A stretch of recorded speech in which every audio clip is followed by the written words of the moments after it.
محفوظ رکھا جائے۔ وہ اپنے ایمان کا دفاع اسی وقت کر سکتا ہے جب وہ شرک اور بدعت سے بچتا ہے۔ بدعت کس کو کہتے ہیں؟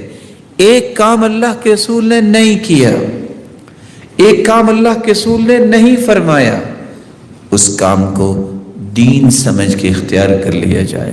الفعل المخالف لرسول اللہ صلی اللہ علیہ وآلہ وسلم، ہر وہ فعل، ہر وہ بات جس کو دین سمجھ کے کیا جائے، جس کا تذکرہ اللہ کے رسول نے نہیں کیا، جو کام سرتاج رسول نے نہیں کیا، بدعت کہلائے گا۔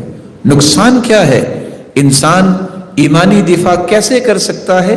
سنت کے مطابق عمل کرے۔ اللہ کے رسول نے کیا کہا، اللہ کے پیارے پیغمبر نے کیا کیا، اس موقع پہ اس ہستی کی رہنمائی کیا ہے، اس موقع پہ آپ کا عمل کیا ہے، یہ ہے ایمانی دفاع کا راستہ۔ اور ایمانی دفاع کمزور کب ہوتا ہے؟ جب انسان بدعت کا مرتکب ہوتا ہے۔ نقصان کیا ہوتا ہے؟ ایمان بگڑتا کیسے ہے؟ سب سے پہلا راستہ، لیس فی الدنیا مبتدع الا وهو یبغض اہل الحدیث۔ جس شخص کے دل میں بدعت پیدا ہو جاتی ہے، اس کے دل میں حدیث سے نفرت پیدا ہو جاتی۔ حدیث اللہ کے رسول کی بات کو کہتے ہیں، حدیث اللہ کے رسول کے عمل مبارک کو کہتے ہیں، حدیث اللہ کے رسول کے تعامل کو کہتے ہیں۔ جس کو اس سے نفرت ہو گئی، اس کا اسلام سے کیسے محبت ہوگی؟ اسلام تو نام ہی قرآن اور حدیث کا ہے۔ دوسرا نقصان، اللہ ذوالجلال کے پیغمبر نے خود فرمایا وَشَرُّ الْأُمُورِ مُحْدَثَاتُهَا وَكُلُّ بِدْعَةٍ ضَلَالَةٍ۔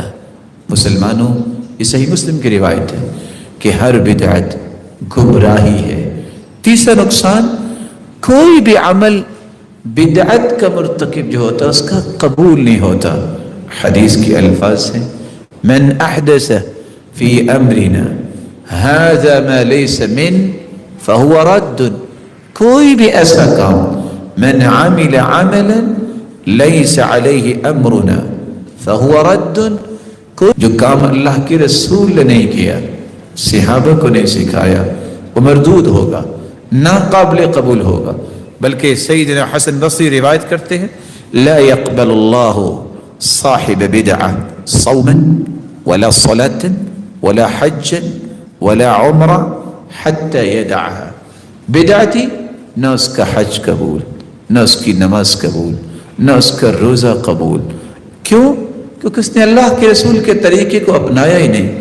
مشرک بھی طواف کرتے تھے، مسلمان بھی طواف کرتے تھے، مشرک بھی صفا مروہ پہ جاتے، مسلمان بھی جاتے، مشرک بھی قربانی کرتے، مسلمان بھی قربانی کرتے، مشرک بھی نظر مانتے اور مسلمان بھی نظر مانتے، مشرک بھی غلام آزاد کرتے اور مسلمان بھی غلام آزاد کرتے، مشرک بھی حاجیوں کو ستو پلاتے اور لباس پہناتے، مسلمان بھی یہ کام کرتے، مشرک بھی جو ہے وہ رشتہ داروں سے اچھا سلوک کرتے، مسلمان بھی کرتے۔ وہ مشرک کیوں رہے، یہ مسلمان کیسے ہو گئے؟ فرق صرف ایک تھا، یہ مسلمان اس لیے کرتے تھے کہ محمد مصطفیٰ نے کہا ہے، محمد مصطفیٰ نے کیا ہے۔ وہ کیوں کرتے تھے؟ ہمارے باپ دادا نے کیا ہے۔ اس فرق کی وجہ سے حج بھی کرتے تھے مشرک، بلکہ اعتکاف بھی بیٹھتے تھے، اعتکاف کی نظر بھی مانتے تھے، لیکن مشرک کیوں رہے؟ انہوں نے محمد مصطفیٰ کی عظمت کو تسلیم نہیں کیا۔ اور آپ کے علم میں ہونا چاہیے، مسلمان بھی داڑھی رکھتے تھے اور وہ مشرک بھی داڑھی رکھتے تھے اس وقت۔ کیسے اور کیوں؟ اپنی عزت بنانے کے لیے۔ ابو جہل، اس نے بھی داڑھی رکھی تھی، لیکن کیوں رکھی تھی؟ اس سے عزت بنتی ہے۔ اور مسلمان کیوں کرتا ہے ایسا کام؟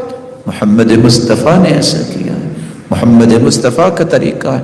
تو جب تک ایک انسان اللہ کے رسول کی عظمت کو نہیں مانتا، اس کے قول اور فعل کو دنیا کے سب سے اعلیٰ قول و فعل کو تسلیم نہیں کرتا، اس کا کوئی عمل قبول نہیں ہوتا۔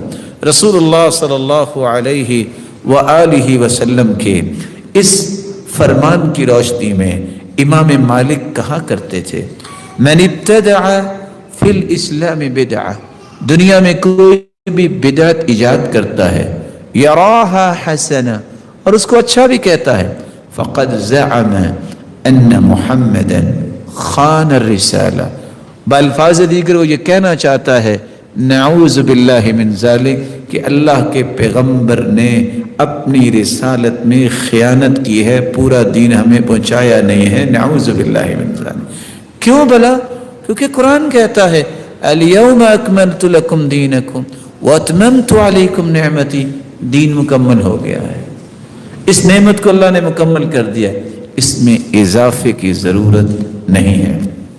اس لیے آپ صلی اللہ علیہ وسلم نے ایسے لوگوں سے بیزاری کا رخ پیش کیا ہے، فرمایا من راغب عن سنتی فلیس منی، جس نے میری سنت، میرے طریقے، میرے عمل، میرے قول سے روح گردانی کی، اعراض کیا، منہ پھیرا، اس کا میرے ساتھ کوئی تعلق نہیں ہے۔ وہ میرے ساتھ تعلق کا دعویٰ کیسے کر سکتا ہے؟ بلکہ صحیح مسلم کی روایت ہے قیامت کے دن بھی ایسا ہوگا۔ کیا ہوگا؟ جب حوض کوثر پہ اللہ کے رسول تشریف لائیں گے، صحیح بخاری کی بھی روایت ہے، صحیح مسلم کی بھی روایت ہے، کچھ لوگ آئیں گے کو پہچانیں گے، اللہ کے رسول ان کو پہچانتے ہوں گے۔ کیسے پہچانتے ہوں گے؟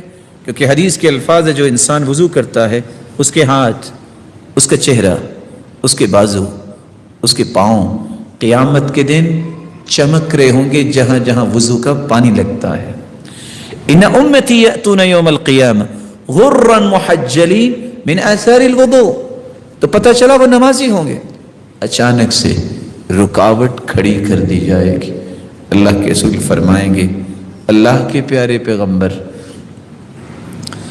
جب سوال کریں گے یا ربی اصحابی اصحابی، اللہ یہ میرے ساتھی لگتے تھے، یہ میرے ساتھی، آواز آئے گی یا محمد صلی اللہ علیہ وسلم انک لا تدری ما احدثوا بعدک، آپ کے علم میں نہیں ہے آپ کی دنیا سے چلے جانے کے بعد انہوں نے کون کون سے طریقے ایجاد کر لیے۔ آپ صلی اللہ علیہ وسلم اس وقت فرمائیں گے سحقاً سحقاً لمن غیر بعدی لمن بدل بعدی، اللہ ان کو میری آنکھوں سے دور کر دو جس نے میرے دین کو بدل دیا، جس نے دین میں تغیر تبدیلی کر دی، ان کو میری آنکھوں سے دور کر دو۔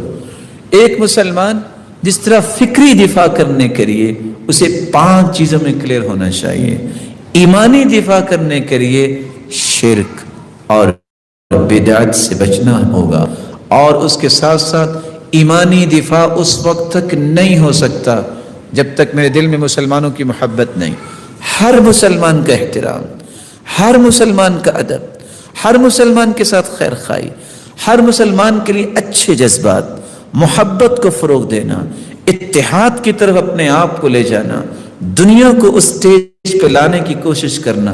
جب تک میرا دل صاف نہیں ہوگا میں اپنے ایمان کا دفاع نہیں کر سکتا۔ وہ کیسا انسان تھا جو 30 سال کی عمر میں مسلمان ہوا؟ سعد رضی اللہ تعالی عنہ 6 سال زندہ رہا، صرف 6 سال۔ اس 6 سال کی زندگی کو کس طرح خوبصورت بنایا کہ جب وہ فوت ہوتا ہے تو جبریل آ خبر دیتے ہیں اللہ کے پیغمبر کو کہ آج سعد اس کی روح کو قبض کر لیا گیا ہے، لیکن روح اتنی پیاری ہے کہ جب اس کو آسمانوں کی طرف فرشتے لے کے گئے ہیں، اہتز عرش الرحمن لموت سعد بن معاذ، اللہ کا عرش خوشی سے جھوم اٹھا ہے۔ یہ کون سے صحابی تھے؟ کیسا ان کا دل تھا کہ اس کی جنازے کے لیے 70,000 فرشتے زمین پہ اترے اور جنازے میں شریک ہوئے۔ یہ کیسا انسان تھا؟ نہ اسے ابھی موت آئی تھی، نہ وہ قبر میں گیا، نہ حشر میں گیا، نہ حساب و کتاب، اللہ کے پیارے پیغمبر کی زبان نے کہہ دیا یہ جنتی ہے۔ کیسے یہ دعویٰ، یہ کیسی دلیل مل گئی؟ وجہ کیا تھی؟ وہ کہا کرتے تھے لا اجد غلا لأحد من المسلمین، میں کسی مسلمان کے بارے میں دل میں بغض نہیں رکھتا، عناد نہیں ہے، دشمنی نہیں ہے، ولیس فی قلبی غمر، میرے دل میں کسی کے بارے میں کوئی گرہ نہیں ہے، ولا احسد علی احد علی شیء اعطاہ اللہ ایاہ، میں نے آج تک کسی کے بارے میں حسد نہیں کیا۔ ایمانی دفاع میں اس وقت کر سکوں گا جب شرک سے بچوں